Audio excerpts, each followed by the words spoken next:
Hey, this is talking about Necrons. I'm God Smasher Bot. Okay, we're going to be doing some strategies today. And first off is a melee strategy, which I use more than often. And I found it to be very effective, especially in smaller games. Bigger games, it pulls too much shooting on it. It gets gunned down way too easily in bigger games. You need lots of cover from it. And I suppose Monolith with help there, like blocking things and pulling stuff out of combat. But yeah, smaller games very effective. Okay, here's how it goes. You have a Lord geared for close combat, as he should be. Always geared for close combat because that's what he does. Okay. Geared for close combat with the following war gear: Chronometron, Disruption Field, War Scythe, Gaze of Flame, Resurrection Orb, and Lightning Field. But that's pretty much an optional one.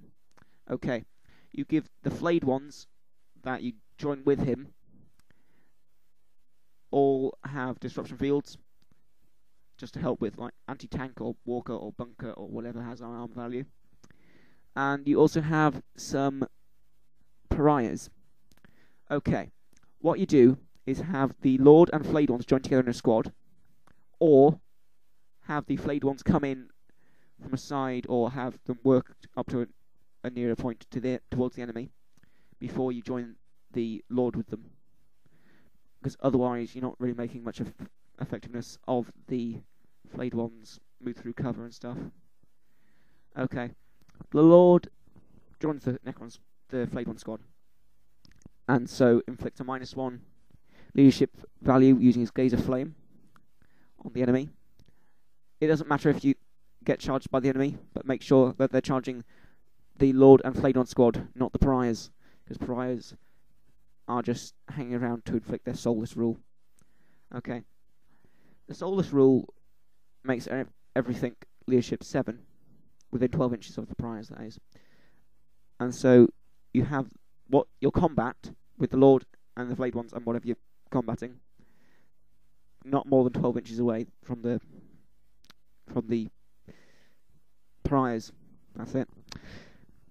So that everything is leadership 6. That's pariahs soulless rule making them 7, and the Gaze of Flame making them 6. So everything is leadership 6, which is very good, because if they lose a round of combat, then they're fleeing, and the Chronometron, which I mentioned for war gear, helps you catch up with them and kill them, which is very good. But more importantly, the leadership 6 is very good for the terrifying visage rule of the flayed ones, because they have to take a leadership test, morale test that is, at the start of each round of combat.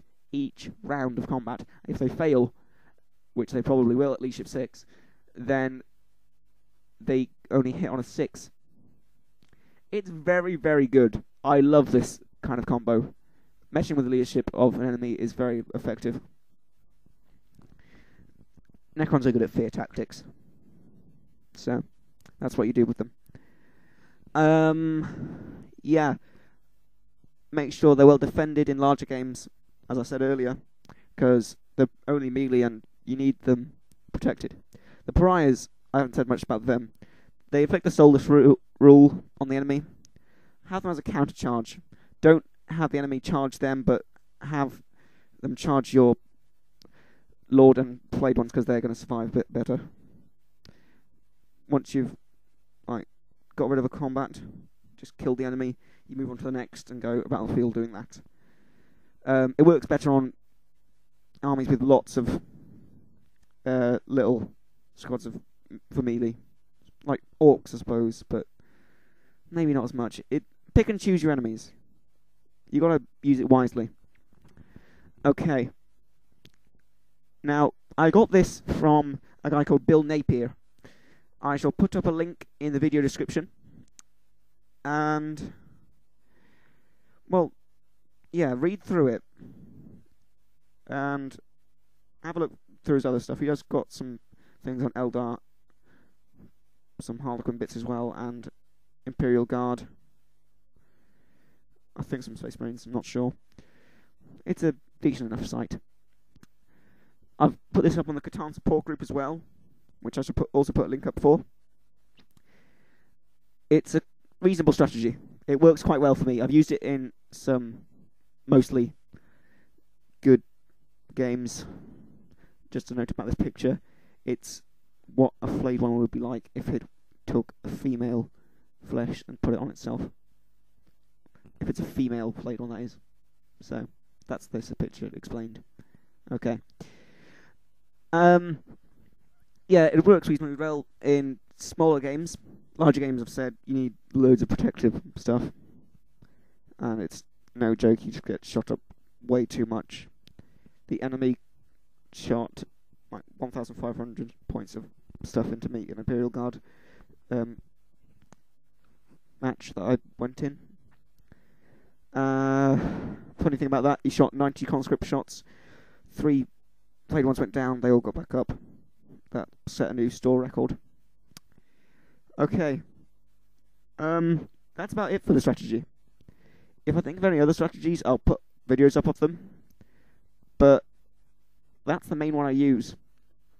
Good in smaller armies. In smaller armies, you don't even need the priors.